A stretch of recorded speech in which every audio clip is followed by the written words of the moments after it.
Manjeri medical കോളേജിൽ നിന്ന് Nipah രോഗലക്ഷണങ്ങളോടെ ഒരാളെ കോഴിക്കോട് മെഡിക്കൽ കോളേജിൽ പ്രവേശിപ്പിച്ചു. മലപ്പുറം സ്വദേശിയായ 68 വയസ്സുകാരനെയാണ് മാറ്റിയത്. വിവരങ്ങളുമായി ഷഹദ് റഹ്മാൻ ചെയ്യുന്നു. ഷഹദ്, ഈ കുട്ടിയുമായി, ഈ നിപ്പ ബാധിച്ച് മരിച്ച കുട്ടിയുമായി എന്തെങ്കിലും സമ്പർക്കമുള്ള ആളാണോ? നിലവിൽ ഡയറക്റ്റ് ഇദ്ദേഹത്തിന് സമ്പർക്കമില്ല. പക്ഷെ ഇദ്ദേഹം ഈ കുട്ടിയുടെ വീടിന്റെ പരിസരത്ത് അല്ലെങ്കിൽ ആ ചുറ്റളവിൽ ഉള്ള ഒരാളാണ്. മാത്രമല്ല ഇദ്ദേഹത്തിന് പനിയാണ്. വെന്റിലേറ്ററിന്റെ സഹായത്തോടു കൂടിയാണ് ഇപ്പോൾ ഇദ്ദേഹത്തിന്റെ പരിശോധനകളും അതുപോലെ തന്നെ ചികിത്സയും തുടരുന്നത്.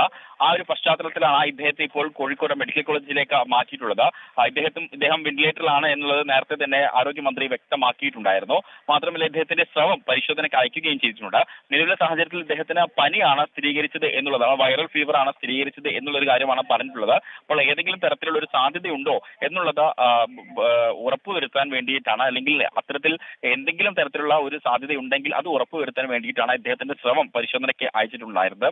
ഇദ്ദേഹം അടക്കം 3 പേരായിരുന്നു ഇത്തരത്തിൽ ഹൈ റിസ്ക് കാറ്റഗറിയിൽ ഉൾപ്പെട്ട ഇത്തരത്തിൽ കോഴിക്കോട് മെഡിക്കൽ കോളേജ് ആശുപത്രിയിൽ മഞ്ചേരി മെഡിക്കൽ കോളേജ് ആശുപത്രിയിൽ ചികിത്സയിൽ ഉണ്ടായിരുന്നത്.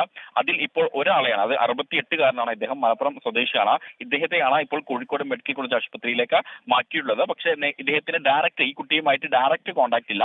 പക്ഷേ ഈ കുട്ടിയുടെ വീടിന്റെ പരിസരത്താണ് ഇദ്ദേഹത്തിന്റെ വീട് എന്നുള്ളതാണ് ഇപ്പോൾ ആരോഗ്യവകുപ്പ് നൽകുന്ന വിവരം. ഓക്കെ, ഷഹദ് റഹ്മാനാണ് വാർത്തയുടെ വിവരങ്ങൾ നൽകിയത്. എന്തായാലും നിപ്പ ബാധിച്ച മരിച്ച കുട്ടിയുമായി ഇയാൾക്ക് ഡയറക്റ്റ് സമ്പർക്കമില്ലെങ്കിൽ കൂടിയും അതിൻ്റെ പരിസര പ്രദേശങ്ങളിലുള്ള ആളാണെന്ന് പറയുന്നു. അപ്പോൾ അതീവ ജാഗ്രതയിലാണ് ആ മേഖല.